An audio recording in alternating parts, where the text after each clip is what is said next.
an update on Bangladesh, and I can tell you that the Secretary General remains. Okay, 24 ঘন্টা সময় দিচ্ছি। 24 ঘন্টার মধ্যে যদি যাদেরকে আটক করা হয়েছে ডিবি কার্যালয়ে তুলে নেওয়া হয়েছে। একটা ম্যাজিক তারেক রহমান ছাড়লেন, যেই ম্যাজিকে আওয়ামী লীগ ধূলিসাৎ হয়ে যাচ্ছে।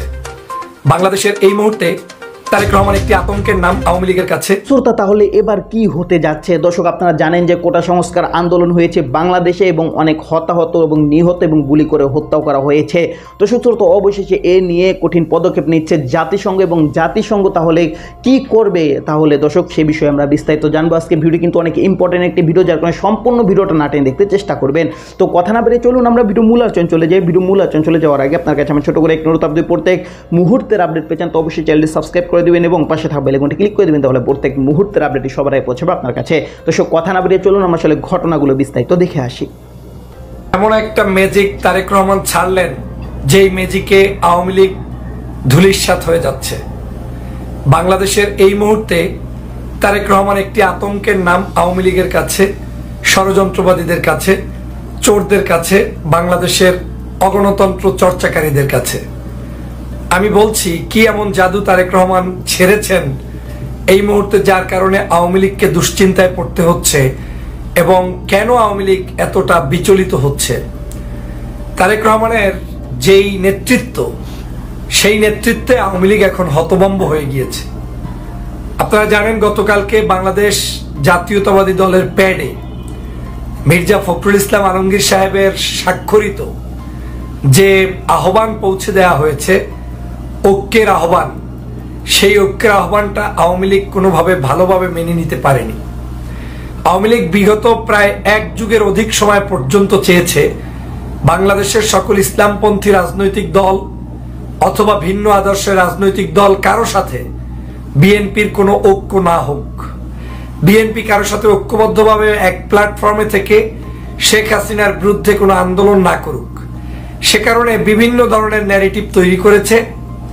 তারা আমাদের এই দলের মধ্যেই বিভিন্ন প্রকার প্রপাগান্ডা ছড়িয়ে দিয়ে বিএনপি থেকে অনেক বড় বড় রাজনৈতিক দলকে দূরে রাখার চেষ্টা করেছে।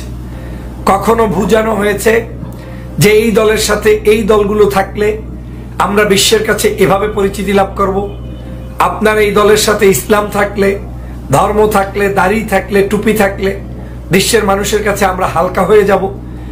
এই সকল বিভিন্ন প্রপাগান্ডাগুলো গত প্রায় 16 বছর পর্যন্ত বাংলাদেশে হয়েছে। কিন্তু বাংলাদেশের সত্যিকার নেতা, যার হাত ধরেই বাংলাদেশ আবার স্বাধীন হবে, সেই জননেতা জনাব তারেক রহমান বুঝতে সক্ষম হয়েছে যে বাংলাদেশের এই মুহূর্তে মুক্তি করতে হলে কাউকে দূরে রেখে মুক্তি সম্ভব নয়। মুক্তিকে করতে হলে, মুক্তি সংগ্রামে জয় হতে হলে বাংলাদেশের সকল সোসাইটির মানুষকে নিয়েই মুক্তি সংগ্রামে নেতৃত্ব দিতে হবে। আওয়ামী লীগের একটি অন্যতম জ্বালাপালা হচ্ছে জামাতে ইসলামকে নিয়ে কিংবা ইসলামিক দলগুলোকে নিয়ে। সর্বশেষ বিএনপির গতকালের যে সিদ্ধান্ত, তারা যে ঘোষণা দিয়েছে, এটা আওয়ামী লীগ ভালোভাবে নিতে পারেনি। কারণ বাংলাদেশের সমগ্র দেশপ্রেমিক দলই বিএনপির সাথে প্রকাশ্যে ঐক্য করে শেখ হাসিনার পতন নিশ্চিত করতে চান, কিন্তু তারা স্কোপ পাচ্ছিলেন না যে কোনো একটা ওয়ে নিয়ে কিভাবে আন্দোলন একত্রে করবেন। কিন্তু গতকালকের বিএনপির পক্ষ থেকে সেই ওয়েটা জানিয়ে দেওয়া হয়েছে। আপনারা ইতিমধ্যে আমার ফেসবুকে বিভিন্ন জায়গায় এই পেজটা পেয়েছেন এবং এই ইনফরমেশনটা আপনারা পেয়েছেন। আমি আপনাদেরকে একটু পরে শোনাচ্ছি, এরপরে আমি বিশ্লেষণ করছি। দেশনায়ক জনাব তারেক রহমানের নির্দেশনায় বিএনপির মহাসচিব মির্জা ফখরুল ইসলাম আলমগীর সাহেবের স্বাক্ষরিত এই আহ্বানে কি লেখা ছিল আমি একটু পরে শোনাই।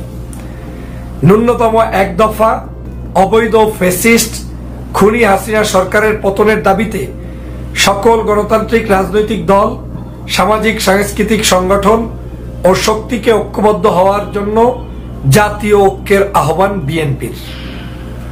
বিএনপি বলছে, এই মুহূর্তে জাতির এই ক্লান্তি লগ্নে জাতীয় বৃহত্তর স্বার্থে লুণ্ঠিত গণতন্ত্র ও ভোটাধিকার পুনরুদ্ধার, অধিকারহীন জনগণের ও জাতির মুক্তির লক্ষ্যে আমরা উপরোক্ত ন্যূনতম এক দফার ভিত্তিতে এবং দাবিতে দেশের সকল গণতান্ত্রিক রাজনৈতিক দল, সামাজিক সাংস্কৃতিক সংগঠন, ব্যক্তি ও শক্তিকে ঐক্যবদ্ধ হয়ে একটি জাতীয় ঐক্য গঠনের আহ্বান জানাই। আমরা বিএনপির নেতৃত্বে যুগপৎ আন্দোলনের সকল শরিক দল ও জোট, বাম ডান সকল রাজনৈতিক দল, বাংলাদেশ জামাত ইসলামী সহ অন্যান্য ধর্মভিত্তিক ও সকল ইসলামী রাজনৈতিক দল এবং সংগঠনের প্রতিও জাতীয় ঐক্যের আহ্বান জানাচ্ছি। সময় ও যোগাযোগের প্রতিবন্ধকতার কারণে বিবৃতির মাধ্যমে সম্মতি প্রদান করা যেতে পারে। শীঘ্রই সম্মতিপ্রাপ্ত সকলের স্বাক্ষরে যৌথ বিবৃতি প্রদান করা হবে। জাতীয় ঐক্যের এই ঐতিহাসিক ঘোষণা ও দলিল দেশ জাতির মুক্তি ত্বরান্বিত করবে ইনশাআল্লাহ। মির্জা ফখরুল ইসলাম আলমগীর। দেখেন, বহুদিন পর বিএনপির প্যাডে সরাসরি বাংলাদেশ জামাত ইসলামের নাম উল্লেখ করে, ইসলামিক রাজনৈতিক দলগুলোর নাম উল্লেখ করে তারপরে এই আহ্বান ছেড়েছে বিএনপির পক্ষ থেকে। আমি এর আগে আপনারা হয়তো একটা ভিডিও আমার দেখেছেন, বক্তব্য আমি 4টা কারণ সেখানে বর্ণনা করেছিলাম যে 4টা ব্যক্তি যদি এক হয় তাহলে বাংলাদেশে শেখ হাসিনার পতন নিশ্চিত। 4 জন ব্যক্তি, এর বাহিরে এখন তো বিএনপি সবাইকে ডেকেছে। আমি বলেছিলাম 4 জন হইলেও সম্ভব। কারা তারা?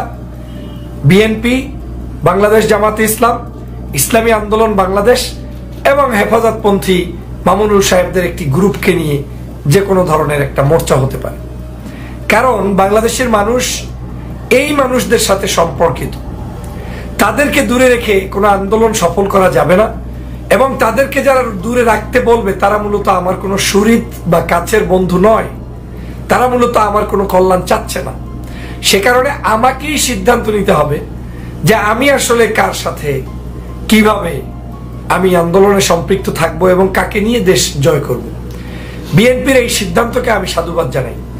বাংলাদেশের মানুষের মুক্তির জন্য বিএনপি এখন যে উন্মুক্তভাবে এক দফা দাবিতে এই জামাত সহ সকল রাজনৈতিক দলের সাথে প্রকাশ্যে ঐক্য করতে যাচ্ছে এবং আন্দোলনে শরিক হচ্ছে, আমি মনে করি এটাই বাংলাদেশ জাতীয়তাবাদী দলের পক্ষ থেকে সর্বোচ্চ দেশের মানুষের প্রতি চিন্তা চেতনা করে কল্যাণকর রাষ্ট্র গঠনের জন্য এর চেয়ে ভালো আহ্বান আর কিছু থাকতে পারে।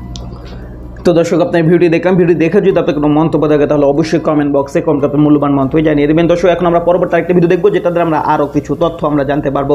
দর্শক, চলুন আমরা সেই ভিডিওটি বিস্তারিত দেখে আসি। ডিবি কর্তৃপক্ষকে 24 ঘন্টার সময় দিচ্ছি। 24 ঘন্টার মধ্যে যদি যাদেরকে আটক করা হয়েছে ডিবি কার্যালয়ে তুলে নেওয়া হয়েছে সেটি বন্ধ করা, সেটা তাদেরকে যদি নিঃশর্ত মুক্তি না দেওয়া হয় তাহলে ডিবি কার্যালয় থেকে সামনে মানববন্ধন থেকে শুরু করে আরও কঠোরতর আন্দোলনে বাংলাদেশের নাগরিকের পক্ষ থেকে আমরা সবাই আন্দোলনে ঝাঁপিয়ে পড়ব। এটা সকলের জন্য আমি অবগতির জন্য জানাচ্ছি। এবং সরাসরি এখানে ডিবি কার্যালয়ের প্রতিনিধিরাও আছেন সম্ভবত, তাদেরকেও বলছি এটা না থাকার কথা নয়, তাদেরকেও বলছি এটা আপনার কর্তৃপক্ষকে জানিয়ে দেবেন। দু একটি কথা আমি বলতে চাচ্ছিলাম, তার মধ্যে প্রথম যে বিষয়টি সেটা হচ্ছে যে সরকার ভুলে গেছে, কর্তৃপক্ষ ভুলে গেছে যে মানুষের বাক স্বাধীনতা, মত প্রকাশের স্বাধীনতা, মানুষের অধিকার ভিত্তিক আন্দোলনের যে স্বাধীনতা, বৈষম্য বিরোধী আন্দোলনের যে স্বাধীনতা, সেটি সাংবিধানিক অধিকার, এটি কোনো অপরাধ নয়। এটা ভুলে গিয়ে এটাকে অপরাধ হিসেবে বিবেচনা করে রাজনৈতিক সুবিধার্জনের জন্যই হোক, যেই কারণেই হোক, প্রতিপক্ষকে ঘায়েল করার জন্যই হোক, যেই কারণেই হোক, তারা কিন্তু দমন নিপীড়নের পথ অনুসরণ করেছে। এবং এই পথে তারা সমস্ত রাষ্ট্রীয় প্রতিষ্ঠানগুলোকে যাদের উপর অর্পিত দায়িত্ব আইনের রক্ষকের, তাদেরকে আইনের ভক্ষকে রূপান্তরিত করার সুযোগ করে দিয়েছে। এবং সেটা তারা অবারিতভাবে করতে পেরেছেন, কারণ দীর্ঘ প্রক্রিয়ার মাধ্যমে এই প্রতিষ্ঠানগুলোকে দলীয়করণ করা হয়েছে। দলীয়করণের মাধ্যমে অতিরিক্ত সক্ষমতা দেওয়া হয়েছে আইন বহির্ভূতভাবে। সেই ক্ষমতাকে নির্বিচারে অপব্যবহার করে মানুষের অধিকার হরণ করছে। স্বল্প মেয়াদে ভাবছে যে তারা তাদের প্রভুদের সুবিধা করে দিচ্ছেন, কিন্তু দীর্ঘমেয়াদে এটা যে বুমেরাং হয় সেটা কিন্তু তারা ভুলে গেছে। পৃথিবীর ইতিহাস বলে, বাংলাদেশের ইতিহাসও তাই বলে, এটা বুমেরাং হতে বাধ্য, সেটা তারা ভুলে যাচ্ছেন। কাজে এই পথ থেকে সরে আসতে হবে। আমরা সেই তো দর্শক, আপনার সম্পূর্ণ ভিডিও দেখলেন। সম্পূর্ণ ভিডিও দেখে যদি আপনার কোনো মন্তব্য থাকে তাহলে অবশ্যই কমেন্ট বক্সে আপনার মূল্যবান মন্তব্য জানিয়ে দেবেন। দর্শক, কথা বলতে বলতে আমরা ভিডিও শেষ পে চলে এসেছি। ভিডিও শেষ করার আপনার কাছে আবার অনুরোধ করছি, আপনি প্রত্যেক মুহূর্তের আপডেট পেয়েছেন তো অবশ্যই চ্যানেল সাবস্ক্রাইব করে দেবেন এবং পাশে থাকা বেল আইকনটি ক্লিক করে দেবেন, তাহলে প্রত্যেক মুহূর্তের আপডেটই সবার আগে পৌঁছবে আপনার কাছে। দর্শক, বিশেষ করে ভালো থাকবেন, সুস্থ থাকবেন। আল্লাহ হাফেজ।